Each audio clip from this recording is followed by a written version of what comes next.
Olá, bom dia! Estamos juntos em mais uma edição do programa Em Tuas Mãos. Que bom contar aí com você já do outro lado na manhã deste domingo. Este que é o 24º domingo do tempo comum. E como é bom saber que o Senhor está presente conosco em cada dia, em cada momento da nossa vida. Por isso, vale a pena, ao amanhecer, agradecer, louvar ao Senhor por todos os feitos realizados em nossa caminhada cristã, em nossa vida de família, em nossa vida de comunidade, em nossa vida de trabalho. É o Senhor que está sempre conosco. E é justamente sobre isso que o Salmo da Liturgia nos indica neste dia. E eu já quero convidar então você a meditar comigo esta leitura. Andarei na presença de Deus, junto a Ele na terra dos vivos. Eu amo o Senhor, porque ouve o grito da minha oração. Inclinou para mim seu ouvido no dia em que eu o invoquei. Prendiam-me as cordas da morte, apertavam-me os laços do abismo, invadiam-me angústia e tristeza. Eu então invoquei o Senhor. Salvai, ó Senhor, minha vida. O Senhor é justiça e bondade. Nosso Deus é amor, compaixão. É o Senhor quem defende os humildes. Eu estava oprimido e salvou-me. Libertou minha vida da morte. Enxugou de meus olhos o pranto e livrou os meus pés do tropeço. Andarei na presença de Deus, junto a Ele na terra dos vivos. Ter o hábito de ler a Bíblia nos ajuda a compreender os caminhos do Senhor para a nossa vida. E é justamente sobre este assunto que você acompanha agora esta reportagem especial. Há 35 anos, o terapeuta naturalista Ayrton Otávio conserva o mesmo hábito. Todos os dias, pontualmente às 5h30 da manhã, ele vai para um cômodo do seu apartamento e, em seu canto de oração, ler a Bíblia. O Espírito do Senhor está sobre mim, porque Ele me ungiu para evangelizar os pobres. Enviou-me para proclamar a remissão aos presos e aos cegos a recuperação da vista, para restituir a liberdade aos oprimidos e para proclamar o ano da graça do Senhor. A ligação dele com as Sagradas Escrituras tem isso ainda na infância, mas foi ao fazer parte do Centro Ecumênico de Estudo Bíblico que ele passou a não só ser um leitor, mas também um pesquisador da Palavra de Deus. Ele dedica boa parte do seu tempo lendo livros que facilitam na compreensão do Novo e do Velho Testamento. Então, quando eu tenho que preparar um texto de comentário da Bíblia, eu venho aqui e pego um livro conforme o tema que eu vou trabalhar. Então eu pego esse livro, começo a ler o livro e vou preparando com o uso da Bíblia. É neste local que eu faço o estudo da Bíblia para depois comentar, fazer um texto para comentar aquele tema que eu escolhi. Um cristão que não lê a Bíblia, é muito difícil ele ser coerente com a sua fé. E foi conhecendo a Bíblia que seu Ayrton passou a entender o quanto a Palavra de Deus auxilia sua vida como cristão. O texto se torna uma luz no nosso contexto. E nesse contexto, ele vai nos dar vai nortear a nossa vida no dia a dia. Vai ajudar a gente a ser um bom cristão em casa, na nossa comunidade, na igreja, no trabalho, em tudo que a gente vive. A gente tem que ler a Bíblia sem esquecer daquela mensagem que a gente tirou. A gente tem que transformar essa mensagem numa coisa prática do nosso dia a dia. Senão, não valeu a pena ter lido a Bíblia. Mas como começar a ter o hábito de ler a Bíblia? A irmã Ana Alencar explica a necessidade de seguir alguns passos para se ter uma aproximação daquilo que o Senhor fala através das Sagradas Escrituras. O primeiro passo, eu diria, é seguir do tempo litúrgico. Você, acho que todo mundo conhece, tem em casa aquela liturgia diária, que tem todas as leituras das celebrações, né, dia a dia. Então, comece vivenciando esse tempo litúrgico da igreja. Num segundo momento, se você sente mesmo essa vontade de aprofundar, de ler a Bíblia, comece do Gênesis. E vá lendo devagarinho, sem pressa, né? Com vontade, não desanime e continue. Peça essa graça a Deus dessa leitura contínua da palavra de Deus. Irmã Ana Alencar reforça ainda que a leitura da palavra, além de fortalecer a fé, orienta os caminhos que são traçados por Jesus e possibilita também uma melhor conduta do cristão. Então, lá no Salmo 118, a gente lê que a Bíblia, o que é? A palavra de Deus é o que é? É a lâmpada para os nossos pés e a luz do nosso caminho. Lá no Evangelho de São João, Jesus também vai falar da palavra como esse pão que sacia para a vida eterna. Então, é por isso que nós devemos fazer essa leitura diária da palavra de Deus. É uma coisa natural. Se eu sei que nesse livro está a vontade de Deus para a minha vida, se está a regra para eu viver como um verdadeiro cristão, então eu leio essa palavra todos os dias da minha vida. A Bíblia não é um simples livro. Ela é uma biblioteca de 73 livros. Eles são bem diferentes uns dos outros, têm os mais diversos estilos e foram escritos em épocas muito distantes e em situações muito diferentes. Apesar de ter sido escrita há milênios, nenhuma escritura reflete tanto a atualidade e a nossa realidade como a Bíblia. A Bíblia não pode ser lida como um romance, ela tem que ser lida a partir da história. Nesse ponto, hoje as Bíblias modernas ajudam muito a ler isso, né? Que é lendo primeiro, tentando entender por que cada livro surgiu dentro da história, sempre buscando, tem o texto, depois tentar entender o pretexto, é aquilo que tinha antes do texto. O texto foi escrito em função de uma realidade que estava acontecendo naquela época. Aí a gente tira um resumo e aquilo a gente diz, isto é a palavra de Deus. E essa palavra de Deus, como é que vem, se torna uma luz no nosso contexto hoje?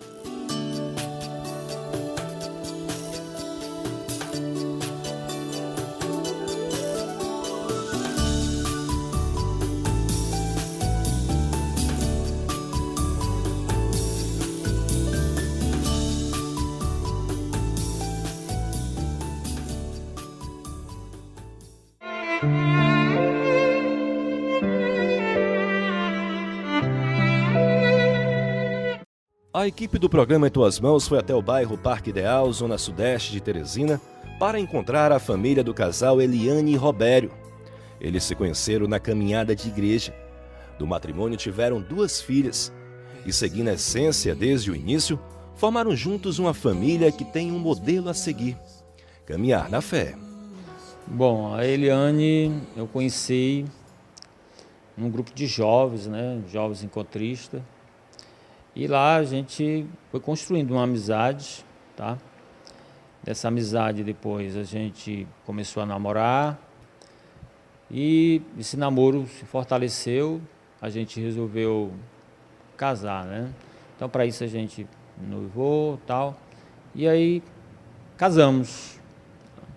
Depois que a gente casou, a gente aliás, a gente já estava dentro da igreja, né? Então a gente se firmou mais ainda dentro da igreja. A gente visualizou um modelo de família que a gente queria e, olhando para a minha mãe, acreditei sempre no exemplo que ela nos deu, de que o melhor caminho seria exatamente a gente levar as nossas filhas para dentro de uma igreja, né? Porque a igreja ela não vai passar nada de ruim para a gente. Ela vai nos dar orientações boas. Seu Roberto afirma ainda que ele, como pai, deve dar o exemplo em casa, com atitudes que não são difíceis de fazer. Se eu quero que minha família seja algo bom, que a minha família ela esteja na igreja, que elas sejam boas pessoas, eu tenho que dar esse exemplo dentro de casa. Se um pai consegue respeitar os filhos, consegue respeitar a sua esposa, o que vai dar errado isso aí? Não vai dar errado.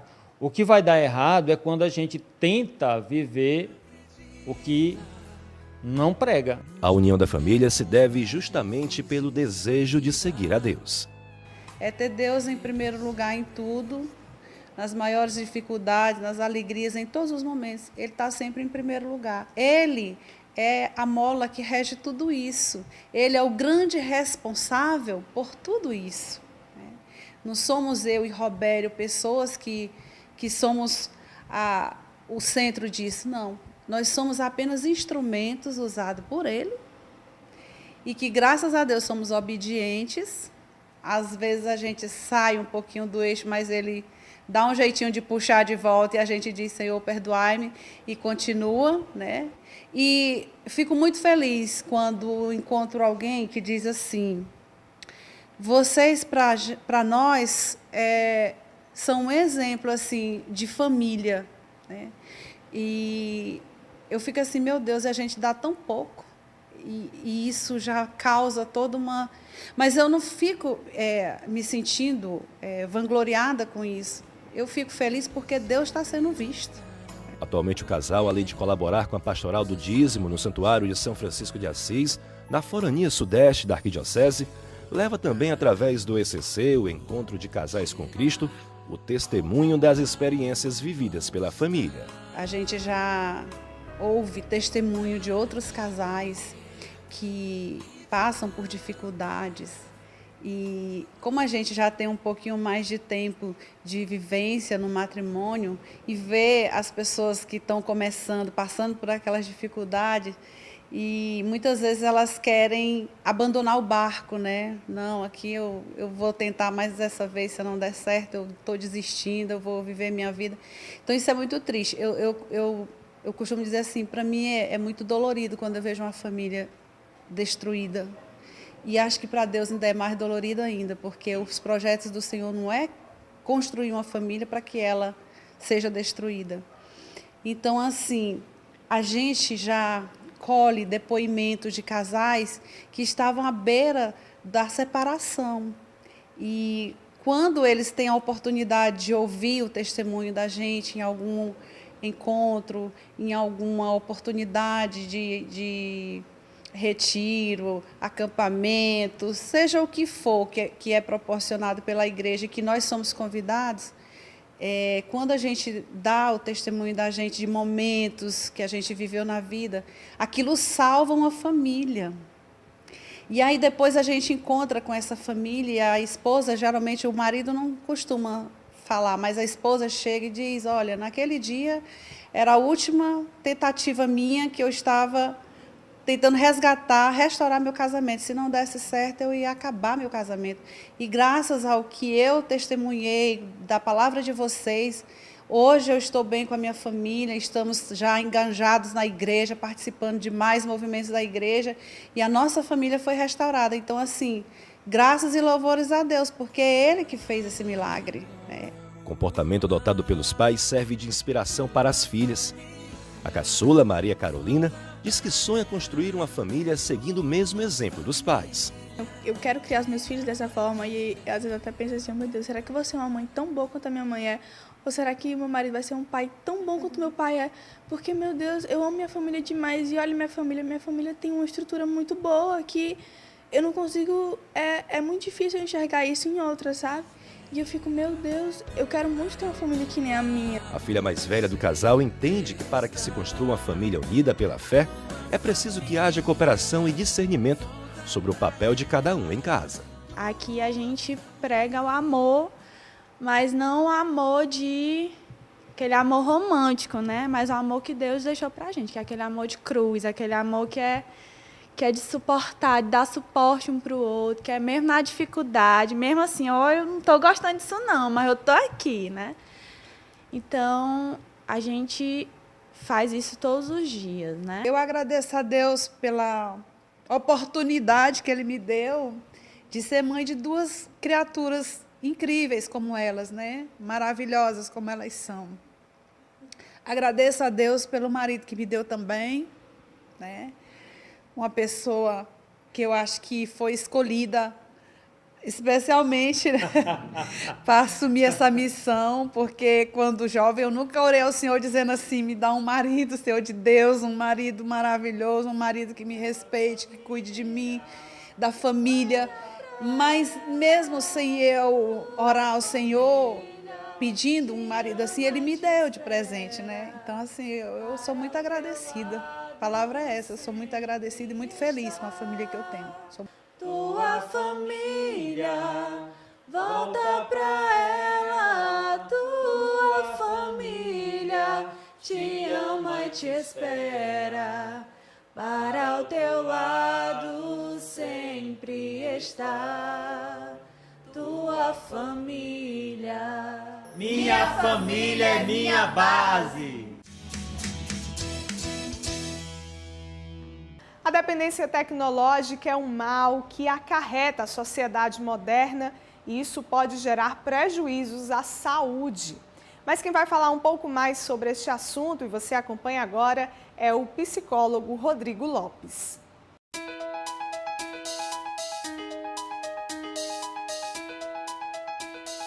Tudo bem? Olha,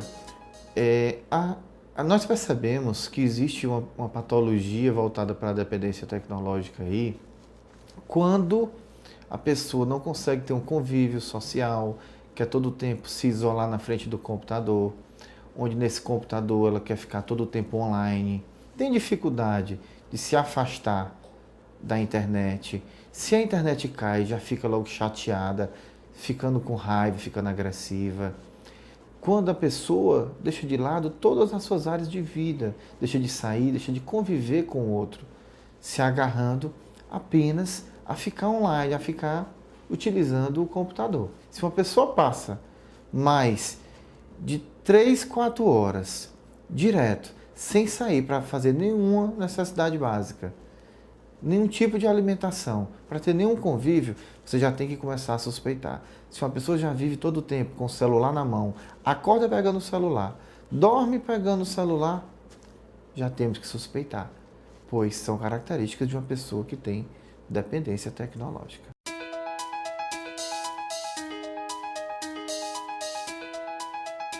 Pode sim, infelizmente podem, e são problemas que são fora do comum.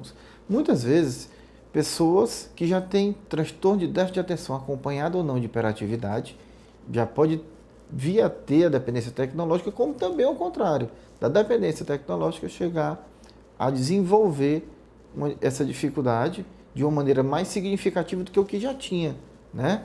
Por estar todo o tempo à frente dos mecanismos de tecnologias online, podemos dizer assim, né? Como também outras comorbidades, como transtorno de humor, como, por exemplo, depressão, transtorno bipolar, né? Transtornos de ansiedade, entre alguns outros, mas principalmente esses.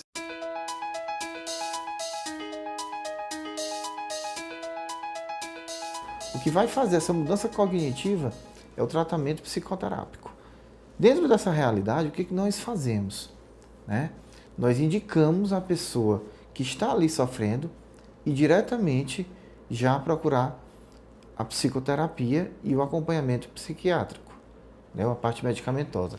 Porém, normalmente é muito difícil essas pessoas irem atrás. São os familiares que os levam. Em unidade com a Igreja no Brasil, nós também queremos exibir aqui no programa Em Tuas Mãos o boletim semanal preparado pela CNBB com algumas informações sobre a Igreja aqui no Brasil e no mundo. Confira os destaques.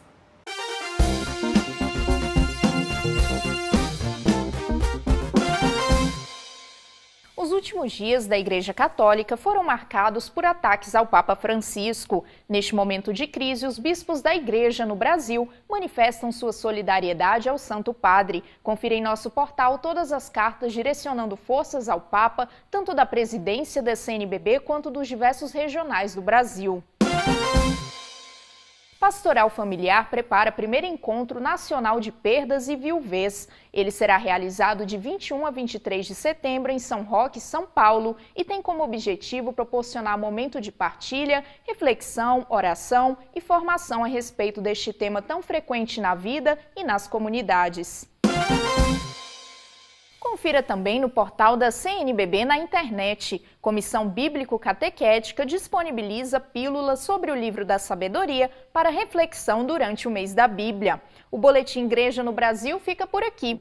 Até a próxima!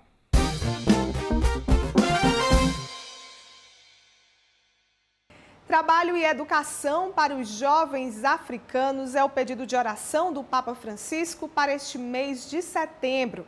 E para que nós também possamos colocar este pedido especial em nossas preces, é que eu convido você então a conferir este vídeo. África es un continente rico, pero la riqueza más grande, más valiosa de África son los jóvenes. Ellos deben poder elegir entre dejarse vencer por la dificultad o transformar la dificultad en una oportunidad. El camino más eficaz para ayudarlos en esta elección es invertir en su educación. Si un joven no tiene posibilidades de educación, ¿qué podrá hacer en el futuro?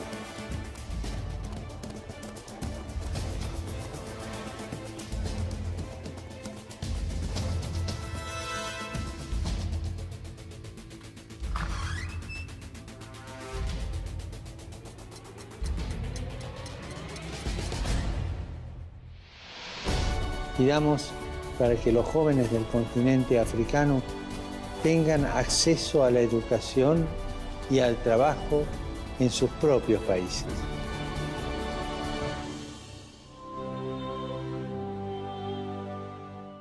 E acontece neste mês em todo o país a campanha do Setembro Amarelo. Esta campanha que tem o intuito de despertar na sociedade a conscientização sobre a prevenção ao suicídio. Sobre esse assunto, você acompanha então esta matéria especial. Quem conhece Juliane hoje nem imagina o que essa jovem já enfrentou. Aos 16 anos de idade, após perceber alguns sinais, a família descobriu que ela estava com depressão, uma doença grave que pode desencadear outros problemas e cada vez mais atinge os jovens brasileiros. Na época, a gente não tinha muita informação como nós temos hoje a respeito de saúde mental, a respeito dos transtornos, né? E aí eu comecei a ter uns sinais básicos. Cair nota, cair o rendimento na escola, dormir demais, oscilação de apetite, de peso, né? Ficar mais reclusa, mais na minha. E era uma coisa que não era muito comum vindo de mim. E aí a gente percebeu que tinha uma coisa errada. No início, a minha mãe até me levou uma psicóloga, mas na época eu acredito que não tinham profissionais tão preparados para lidar como temos hoje, né? E eu não tive um bom tratamento no início justamente por esse despreparo. Então eu tive crises de durarem meses, até que a gente encontrou a CDM, né? A ONG CDM, fomos até lá, recebemos informação a respeito do que deveríamos fazer.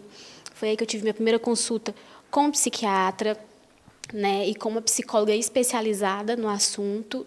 E daí nós começamos o tratamento, começamos a realmente entender o que estava acontecendo.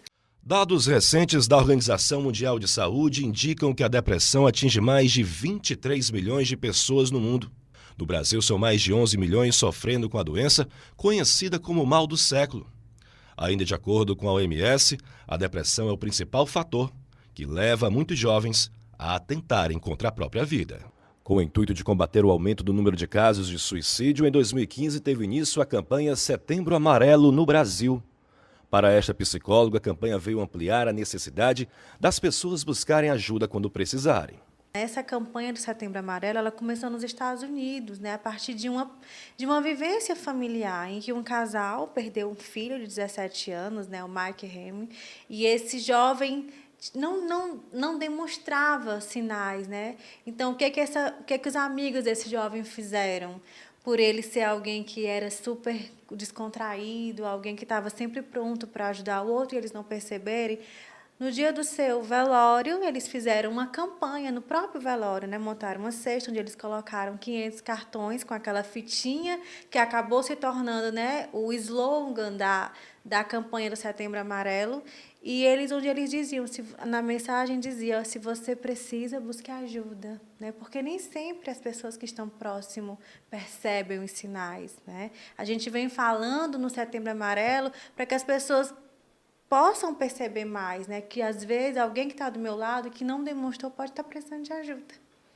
A psicóloga explica que alguns sinais podem ser percebidos quando se convive com a pessoa vulnerável. Principalmente o isolamento, né? Essas questões da alimentação, da perturbação do sono.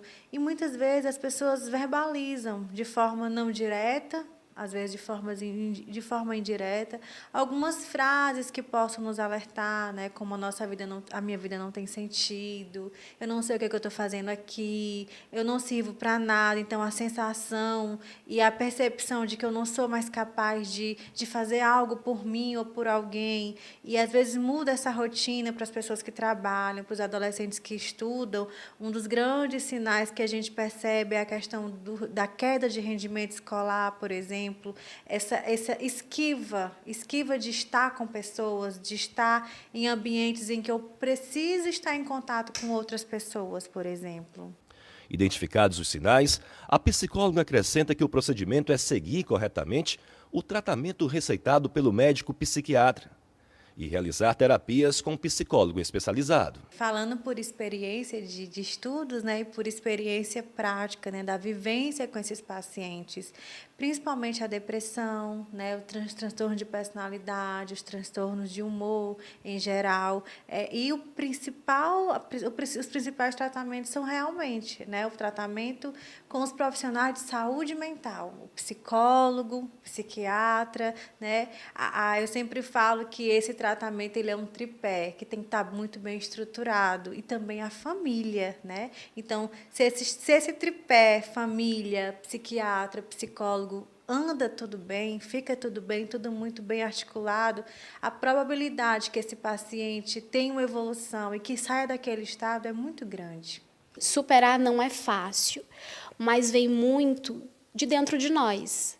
Não adianta também você ter um bom tratamento e você não querer ficar bem. Eu acho que o primeiro passo é querer, é procurar ajuda, é ter um tratamento e colocar aquilo dentro de você como objetivo, de que aquilo não vai resumir a sua vida. Eu costumo dizer o seguinte: a gente não nasce depressivo, a gente adquire. Então, a gente decide se quer continuar com aquilo ou não. Padre Francisco Cabrini reforça a certeza de que a fé também ajuda no tratamento. A fé ela é fundamental para reabilitar as pessoas. E a fé, ela chega para nós como uma oportunidade para a gente perceber que além desta realidade nossa, existe outra realidade, existe o transcendente.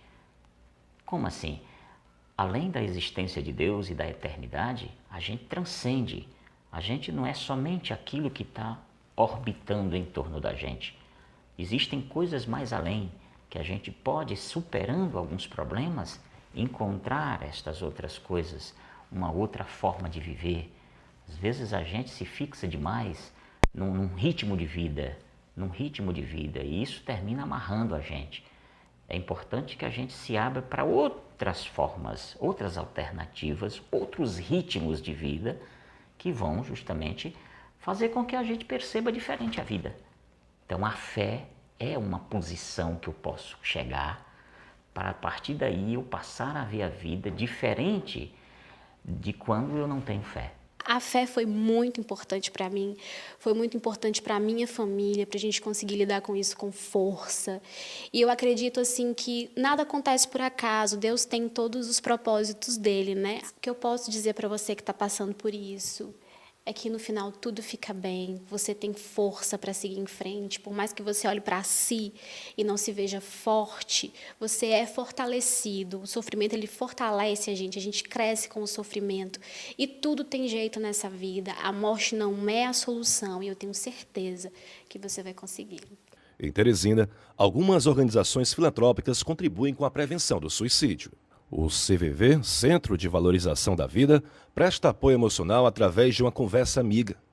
O atendimento pode ser feito por telefone através do número gratuito 188, que funciona 24 horas por dia. O CDM Centro Débora Mesquita é uma ONG que tem como objetivo informar a sociedade sobre as causas, sintomas e tratamentos disponíveis aos transtornos psíquicos, atuando diretamente na prevenção e pós-venção do suicídio. O GRACE, Grupo de Contato e Apoio e Esperança, disponibiliza 2 linhas telefônicas para conversas.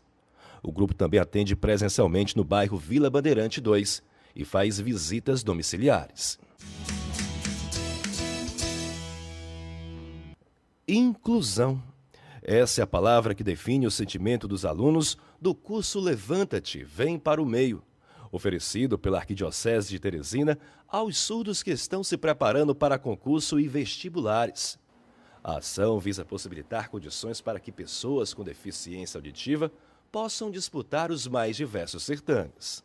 O professor de português, Diego Ebert, explica que o conteúdo é todo programado a ser oferecido através da Libras, a língua brasileira de sinais, e que os resultados têm sido bastante satisfatórios. Eles, como tem a língua materna, ou a língua natural deles é a língua de sinais, o português para eles é uma língua segunda, ou uma segunda língua, como se fosse, às vezes, até uma língua estrangeira para alguns deles. Então, a metodologia ela tem que ser direcionada para esse público, pessoas que não escutam e pessoas que não tiveram um contato com a língua, assim como uma pessoa que escuta tem. Então, a gente tem que levar em consideração que eles convivem com o idioma português no seu dia a dia, porém, o modo como eles recebem as informações é diferenciado. Então, tudo isso tem que ser levado em consideração na hora de desenvolver o método para ensinar a eles o português de um modo mais eficaz. Maria Carolina da Silva é um exemplo dos frutos conquistados com o trabalho desenvolvido pela Arquidiocese de Teresina através do curso Levanta-te, Vem para o Meio. Aprovada em concurso do IFP, o Instituto Federal do Piauí, ela fala da felicidade de ser aluna do curso técnico de nutrição e aconselha aos surdos que, assim como ela, não desistam dos seus sonhos. Eu me sinto muito bem hoje e aqui nesse curso da ASA, eu estou aproveitando muito para aprender, estou recebendo muito suporte e também tem me ajudado para se sentir mais incluída, porque nós surdos temos muita dificuldade com o português, às vezes entender o português contextualizado. E aqui a gente está tendo a oportunidade de aprender a praticar o português, desenvolver vocabulário, e isso tem sido muito bom para mim. Como participar do curso preparatório para concursos e vestibulares oferecido pela Arquidiocese de Teresina? O coordenador do projeto explica o passo a passo. Bem, primeiro ela se dirige aqui até a ASA, aí nos procura, né? Chegar aqui, só procurar pelo Levanta-te, Vem para o Meio. Ela tem que vir munida dos seus documentos pessoais, o CPF, o RG, o comprovante de residência e um laudo médico que caracterize a sua deficiência. Nesse momento ela vai ser, por qualquer membro da nossa equipe, ela vai fazer um cadastro, onde a gente vai colher todas as informações, principalmente as informações de contato, e ela vai passar por uma triagem, onde nessa triagem a gente vai identificar qual é o interesse maior dela, né, de estar nos procurando ou de estar acessando esse serviço. Ela pode ter interesse em fazer apenas curso, ela pode ter o interesse de participar de algum processo, alguma oportunidade de emprego, ou ela pode estar querendo um intérprete para acompanhar em alguma necessidade, né, que ela tenha, que ela precise. Un segnale che una persona non sa, che un cristiano non sa accusare se stesso è quando è abituato a accusare gli altri, a sparlare degli altri, a mettere il naso nella vita altrui. È un brutto segnale quello. Io faccio questo? Una bella domanda per arrivare al cuore. Chiediamo oggi al Signore la grazia di trovarci davanti a Lui con questo stupore che dà la Sua presenza e la grazia di sentirci peccatori, ma concreti, e dire come Pietro: allontanati da me perché sono un peccatore.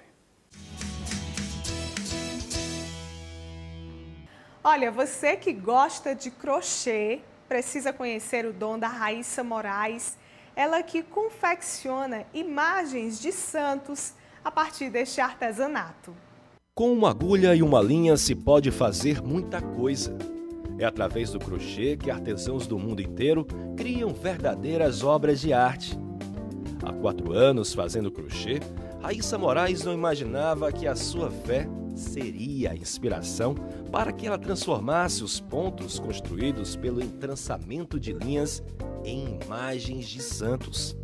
E foi a partir desta ideia que a arte para ela passou a ter um significado ainda mais profundo. Eu já faço crochê há aproximadamente 4, 5 anos, mas o meu segmento é mais artigo para bebê e crianças.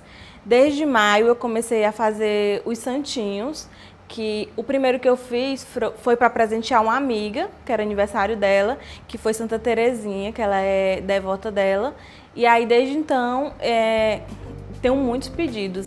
Para a confecção das peças, a nossa artista da fé diz utilizar produtos de qualidade. A escolha do ponto e o tamanho da agulha correto também são importantes.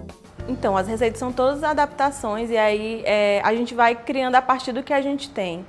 Eu sempre gosto de ler sobre as simbologias, a vida do santo, porque eu quero colocar o máximo de detalhes possível nos santinhos. Eu tento ler todas as simbologias, procuro muitos textos em sites católicos para colocar a maior riqueza de detalhes que eu puder. As imagens de santos feitas por Raíssa reforçam a ideia de que a arte e a religião sempre estiveram unidas. E para ela, essa união tem sido uma oportunidade para agregar ainda mais conhecimento em relação ao que ela acredita. Eu participo da igreja a minha vida inteira, então eu estou sempre em contato com pessoas de fé. E eu acho que é uma responsabilidade também a mais, porque enquanto você está fazendo uma coisa, você está mexendo com o que a pessoa acredita. Então, por isso também que eu tento fazer todas as simbologias assim mais fiéis possíveis, porque as pessoas que realmente é devota, elas sabem, elas percebem. E eu acho que é o que pega a pessoa também, são esses detalhes. Gostou do trabalho de confecção de imagens de santos de crochê da artista da fé Raíssa Moraes? Você pode conhecer mais o seu trabalho acessando a sua página pessoal no Instagram. O endereço você confere aí na telinha.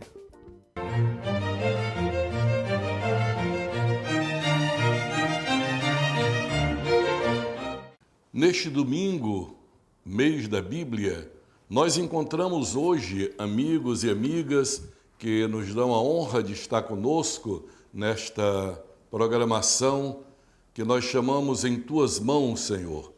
Nos dão a honra de estar conosco para ouvir a palavra de Deus, conosco refletir a palavra que o Senhor nos deu como palavra de vida. Verdadeiramente, se todos os meses do ano são mês para a palavra de Deus, a Igreja no Brasil escolheu o mês de setembro para ser o mês da Bíblia, porque no dia 30 de setembro nós festejamos a São Jerônimo, que foi aquele que traduziu a Bíblia do hebraico e do grego para o latim, que era a língua falada naquela época. Não é mais hoje, mas naquela época, 1.600 anos atrás, era. E ele ficou na história como o homem que possibilitou a multidão conhecer a letra da palavra de Deus, lendo as Escrituras numa língua que o povo conhecia, e não mais no hebraico e no grego, que já eram línguas desconhecidas. São Jerônimo chegou a dizer: ignorar as Escrituras é ignorar Cristo. Por isso mesmo ele queria que as pessoas conhecessem a Escritura para poder conhecer a Cristo. E é o que o Evangelho, que é proclamado hoje em todas as nossas igrejas, diz, que quando Jesus então falava ao povo, recebeu aquela embaixada vinda de João Batista para lhe perguntar, não é? Dize-nos quem tu és. És tu Elias? És tu Jeremias ou algum dos profetas? E Jesus disse: não sou. Então quem tu és? Né? E Jesus diz que ele é a voz que clama no deserto: preparai os caminhos do Senhor, né? Como João Batista havia falado. E é Pedro então que se adianta quando Jesus diz: e vós quem dizeis que eu sou? Uns dizem que eu sou João Batista, outros que sou Elias ou algum dos profetas. E vós, quem dizeis que eu sou? Então, Pedro se adianta, como já sendo líder do grupo dos apóstolos, e diz: tu és o Messias, o Filho do Deus vivo. Não havia título messiânico, não havia título de nobreza e de grandeza maior do que este. Jesus se admira que isso saia da boca de Pedro e diz: Pedro, não foi a carne, nem o sangue que te revelaram isso, mas meu Pai que está nos céus. Por isso eu te digo, tu és Pedro, e sobre esta pedra construirei a minha igreja e as portas do inferno não prevalecerão contra ela. Nós temos, então, sobre a rocha da fé de Pedro, a segurança de que Jesus, de fato, é o enviado do Pai, é o nosso Salvador. Ele é a palavra viva do Pai. Não há uma palavra a ser esperada. Ele é a palavra que o Pai já pronunciou sobre o mundo. O próprio nome Jesus quer dizer Deus salva. Ele é o Salvador. Por isso nós acorremos a Ele como fonte de vida, acorremos a Ele como a verdade que nos liberta e encontramos nele o caminho que nos guia para o Pai. Vamos aproveitar este mês da Bíblia, meus irmãos, minhas irmãs, para ter maior contato com o livro sagrado e assim a gente poder se familiarizar com a palavra que o próprio Deus inspirou a homens e mulheres escreverem para que tivéssemos o documento da nossa fé. E por hoje é só, mas antes eu quero pedir a intercessão de Nossa Senhora das Dores, ela que é padroeira da Arquidiocese de Teresina e teve o seu dia celebrado ontem, dia 15 de setembro, que a Mãe do Céu possa então encaminhar a nossa vida e possa direcionar os nossos passos junto ao seu Filho Jesus. Eu deixo você agora com o missionário Shalom e o clipe da música Eis-me Aqui. A você, então, um abençoado dia e a gente tem encontro marcado, é próximo domingo, com mais Em Tuas Mãos.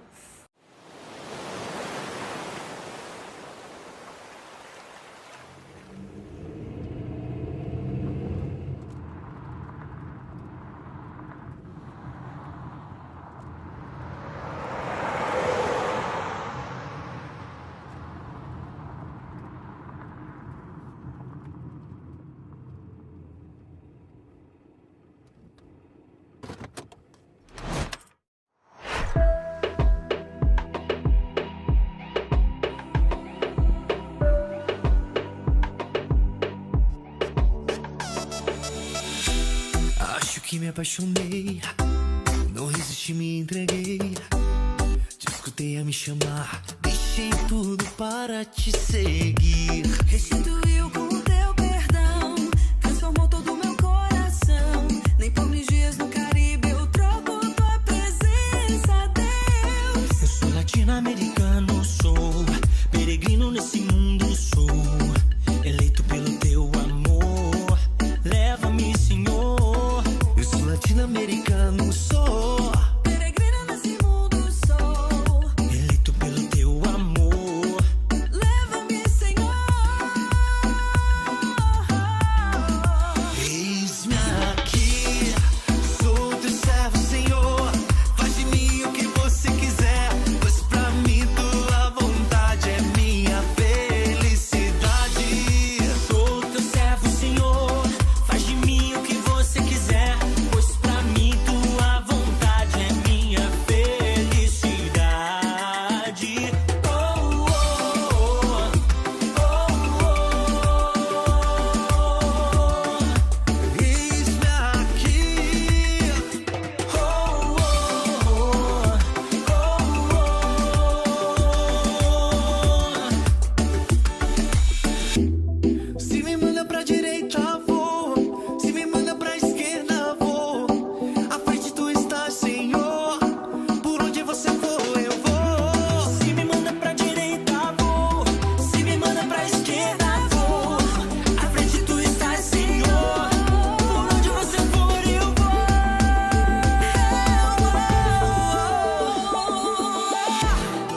Latinoamericano soy, peregrino en ese mundo.